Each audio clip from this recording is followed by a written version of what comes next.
아침 묵상 말씀은 고린도전서 16장 1절에서 14절까지의 말씀입니다. 함께 읽도록 하겠습니다. 성도를 위하는 연보에 관하여는 내가 갈라디아 교회들에게 명한 것 같이 너희도 그렇게 하라. 내가 첫날에 너희 각 사람이 수입에 따라 모두 두어서 내가 갈 때에 연보를 하지 않게 하라. 내가 이를 때에 너희가 인정한 사람에게 편지를 주어 너희의 은혜를 예루살렘으로 가지고 가게 하리니 만일 나도 가는 것이 합당하면 그들이 나와 함께 가리라. 내가 마게도냐를 지날 터이니 마게도냐를 지난 후에 너희에게 가서 혹 너희와 함께 머물며 겨울을 지낼 듯도 하니 이는 너희가 나를 내가 갈 곳으로 보내어 주게 하려 함이라.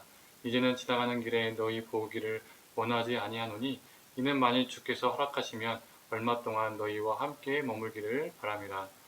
내가 오순절까지 에베소에 머물려 함은 내게 광대하고 유효한 문이 열렸으나 대적하는 자가 많음이라. 디모데가 이르거든 너희는 조심하여 그로 두려움 없이 너희 가운데 있게 하라. 는 그도 나와 같이 주의 일을 힘쓰는 자임이라. 그러므로 누구든지 그를 멸시하지 말고 평안히 보내어 내게로 오게 하라. 나는 그가 형제들과 함께 오기를 기다리노라. 형제 아볼로에 대하여는 그에게 형제들과 함께 너희에게 가라고 내가 많이 권하였으되 지금은 갈 뜻이 전혀 없으나 기회가 있으면 가리라. 깨어 믿음에 굳게 서서 남자답게 강건하라. 너희 모든 일을 사랑으로 행하라. 아멘. 고린도전서 16장은 연보, 즉 헌금과 마지막 인사를 다루고 있는 장입니다. 먼저 바울은 연보에 대하여 말하고 있습니다. 이 연보는 예루살렘 교회를 위한 것이었죠. 예루살렘은 이스라엘의 수도이자 유대교회의 중심지였습니다. 그 당시 유대교의 한복판에서 예수를 믿는다는 것은 결코 쉬운 일이 아니었습니다. 실제로 사도행전을 보면 예수를 믿는 스데반은 돌에 맞아 죽는 일도 있었지요. 죽지는 않더라도 모두가 유대교인 사회이기 때문에 예수를 믿는다는 이유만으로 사회적으로 왕따를 당할 수 있는 상황에도 그들은 놓여 있었습니다. 이런 상황 속에서 예루살렘 교회는 당연히 형편이 좋지 않았겠지요. 바울은 이 어려운 예루살렘 교회를 돕기 위한 연보를 할 것을, 요즘 말로 하면 헌금을 할 것을 고린도 교회에게 권면하고 있습니다. 그런데 주목할 단어가 있습니다. 바로 3절에 나와 있습니다. 제가 읽겠습니다. 내가 이럴 때 너희가 인정한 사람에게 편지를 주어 너희의 은혜를 예루살렘으로 가지고 가게 하리니. 어떤 단어인지 느껴지시나요? 바울은 너희의 연보를 예루살렘으로 가지고라고 표현하지 않고 너희의 은혜를 예루살렘으로 가지고라고 표현하고 있습니다. 고린도 교회가 모을 헌금을 은혜라고 표현하고 있는 것이죠. 나의 사업이 잘 되었거나 승진했거나 여러 이유로 성공해서 돈을 많이 벌게 되면 그게 은혜이다, 복이다 라고 말하는 경우가 참 많이 있습니다. 물질을 많이 번 사람들을 향해서도 복받아서 그래, 하나님이 은혜를 주셔서 그래 라고 말을 많이 하지요. 그렇다면 물질을 많이 벌지 못한 사람에게는, 형편이 어려운 사람에게는 하나님의 은혜가 임하지 않은 걸까요? 그들은 무엇을 잘못했길래 돈 잘 버는 은혜와 복이 임하지 않은 걸까요? 그런 게 아니겠죠.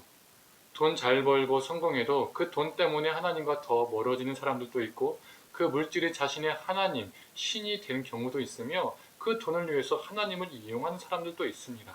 그 돈을 더 벌기 위해서 불법과 편법을 행하고 결과적으로 많이 벌면 하나님이 은혜를 주셔서 이렇게 잘 됐다고 말하는 사람도 있습니다. 그리고 헌금도 많이 하는 거죠. 그런데 그런 돈은 하나님이 기뻐하지 않으십니다. 그러하기에 돈 잘 버는 것을 무조건 은혜라고 보는 것은 매우 위험한 것이죠. 그러나 삶들을 통해서 우리가 알 수 있는 것이 무엇입니까? 내가 번 물질로 누군가를 섬길 수 있는 것이 은혜입니다.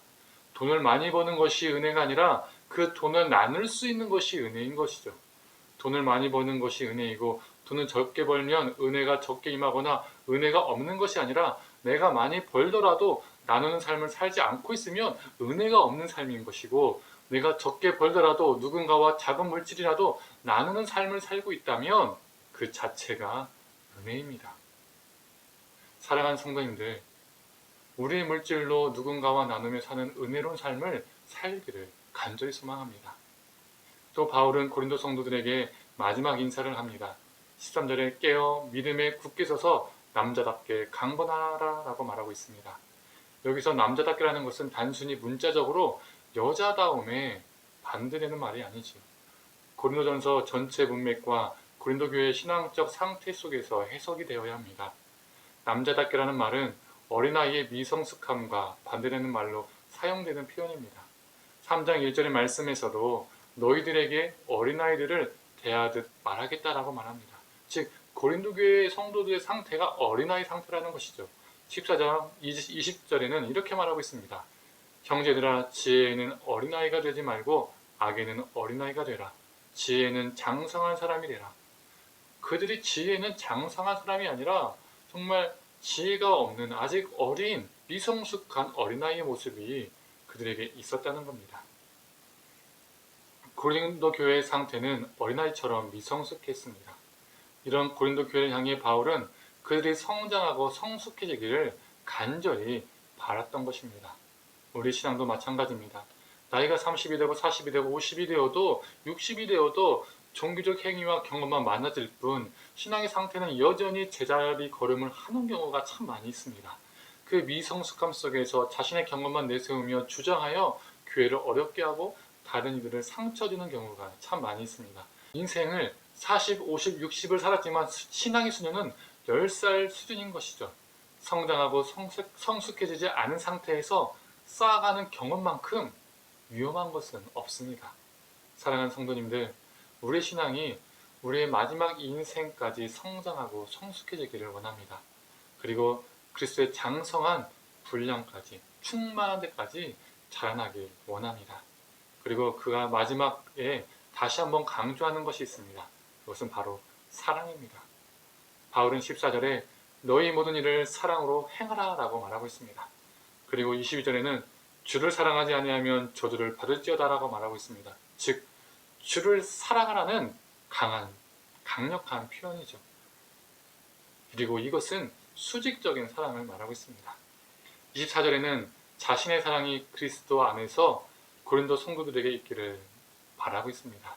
즉 수평적인 사랑을 말하고 있습니다.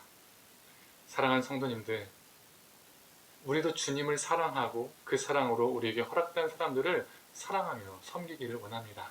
그 사랑으로 연약한 자들에게 우리의 것을 나누는 은혜가 있기를 간절히 소망합니다.